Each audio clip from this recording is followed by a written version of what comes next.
Salam di dalam kasih Tuhan Yesus Kristus untuk saudara-saudaraku sekalian. Judul renungan hari ini adalah jangan tumbuhkan akar pahit dalam keluarga atau dalam masyarakat.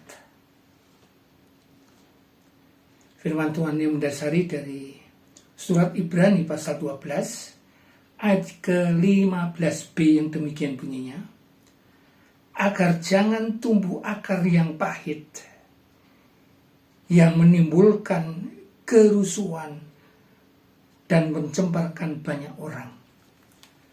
Saudaraku yang dikasihi oleh Tuhan Yesus,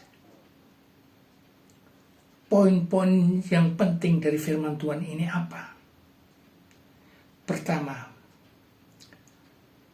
akar pahit adalah racun yang mencemarkan masyarakat dan keluarga. Ibrani 12 ayat 15. Yang kedua, akar pahit adalah dosa. Efesus 4 ayat 31. Yang ketiga, akar pahit menghalangi doa pengampunan dan menghambat hubungan dengan Tuhan Allah. Matius 6 ayat 15. Yang keempat, akar pahit adalah merusak kesehatan lahir dan batin seseorang. Menyimpan dendam,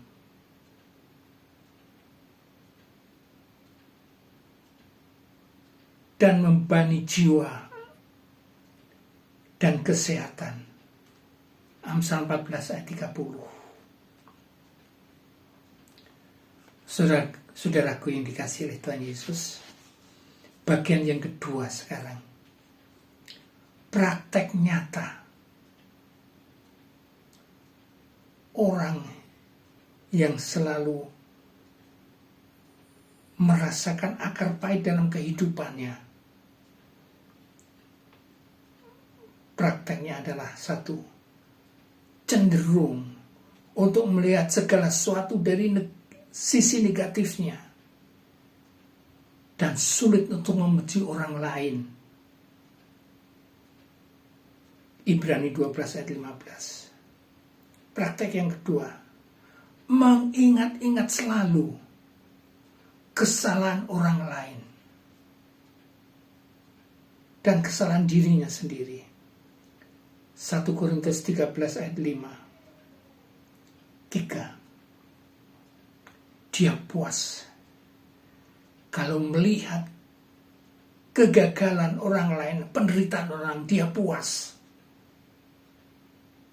Amsal 24 ayat 17. Praktek yang 4. Menjadi dingin,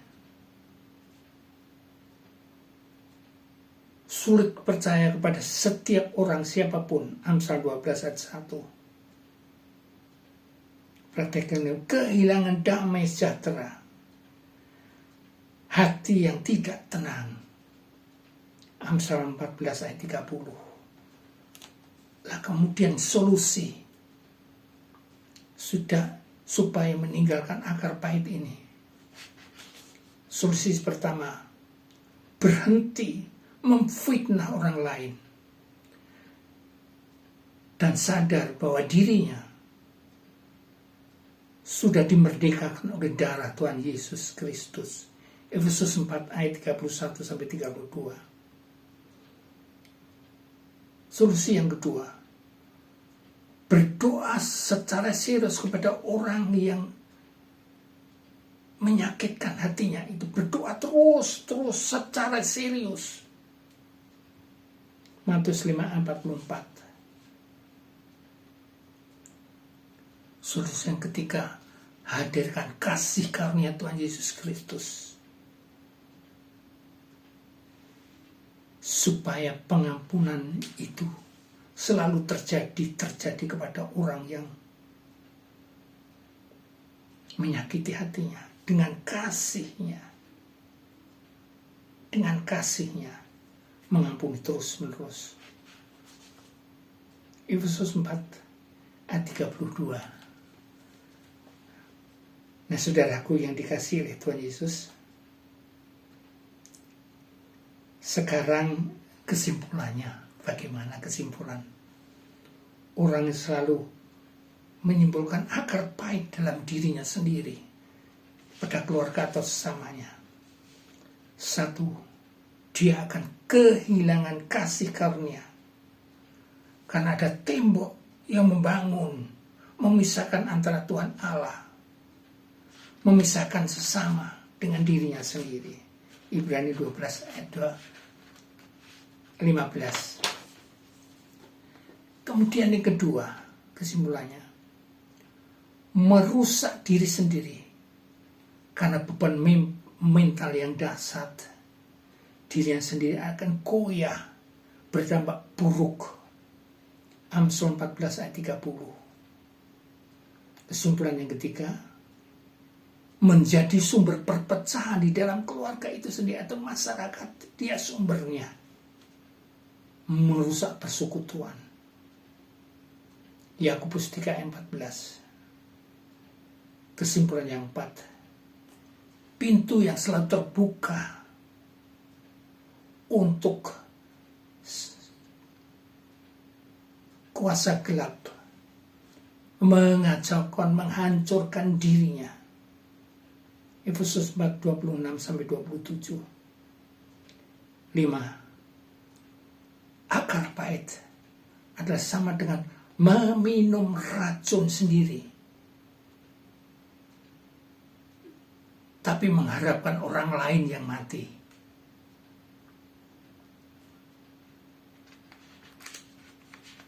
Kemudian solusinya, kesimpulan, melepaskan pengampunan sehingga merdeka hidupnya bersama Roh Kudus.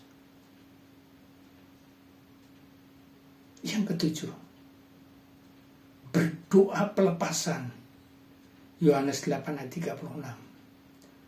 Pengakuan dosa 1 Yohanes 1 ayat 9. Melepaskan pengampunan Markus 11 ayat 25. Memutuskan ikatan akar pahit itu Matius 18 ayat 18. Rukun kembali Mazmur 133 ayat 1-3.